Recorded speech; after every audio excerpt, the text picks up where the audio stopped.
સુરત જિલ્લાના માંગરોળ તાલુકાના મોટી પાઘડી ગામે સીમના ખેડૂતો પારાવાર મુશ્કેલીમાં મુકાયા છે। ગામના ખેડૂતો શેરડી અને શાકભાજીની ખેતી કરે છે, પરંતુ આ ગામના લોકોનો હાલત દયનીય જોવા મળી છે, કેમ કે રાત્રે જંગલી ડુક્કરોનું ટોળું આવે છે અને આખો શેરડીનો પાક સાફ કરી નાખે છે। પોચી જમીનમાં અળસિયા ખાવાના ચક્કરમાં આ જંગલી ડુક્કરો શેરડી સહિતના ઊભા પાકોને નુકસાન પહોંચાડતા હોય છે। આથી ખેડૂતોએ પારાવાર નુકસાનીનો સામનો કરવો પડી રહ્યો છે। સમગ્ર દક્ષિણ ગુજરાતમાં જે ડુક્કરોનો જે ત્રાસ છે એ ત્રાસને લઈને ખેડૂતો ત્રાહિમામ પુકારી ઉઠ્યા છે, કારણ કે છેલ્લા ઘણા વર્ષોથી જે ખેડૂતોનો જે ઊભો પાક છે એ પાક જળમૂળમાંથી આ ડુક્કરો જે છે એ ઉખેરી નાખે છે અને ખેડૂતો બની રહ્યા છે દેવાદાર। માંગરોળ તાલુકાના જે નવી પારડી ગામ છે એ પારડી ગામની સીમમાં જે ખેડૂતોનો જે ઊભો પાક છે એ પાક પણ ડુક્કરોએ જળમૂળમાંથી ઉખડી નાખ્યો છે। આપણી સાથે જે ગામના ખેડૂત આગેવાન છે એમની પાસેથી આપણે જાણીશું। જી કેતનભાઈ, ડુક્કરોનો ત્રાસ છે, જી કઈ રીતનું નુકસાન છે? જી, મારું નામ કેતન ભટ્ટ, ખેડૂત સમાજ આગેવાન છું। તમે આપણે જ્યારે સ્થળ પર આવ્યા ત્યારે તમે ડુક્કરોના ટોળા જોયા હતા ખેતરમાં। આ એક દિવસના ટોળા નથી, આ કાયમ માટે જ્યારે જ્યારે આ ખેતરમાં પિયત આપવામાં આવે છે અને પિયત આપવાના 2 દિવસ બાદ આ ખેતરમાં ડુક્કરો પોતાના દાંત વડે ઊભા પાકને તોડી નાખે છે।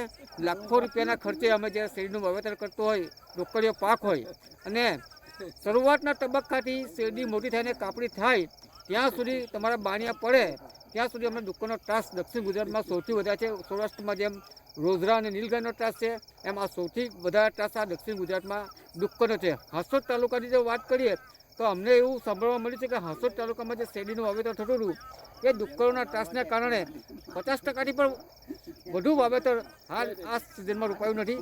એટલે ખેડૂતોનો એકમાત્ર પાક જે રોકડિયા પાક અહીંયા દક્ષિણ ગુજરાતમાં પાકે છે એ શેરડી છે, અને શેરડીમાં જો આ નુકસાન હોય તો ખેડૂત કરશે તો શું કરશે, એ સૌથી મોટો પ્રશ્ન છે।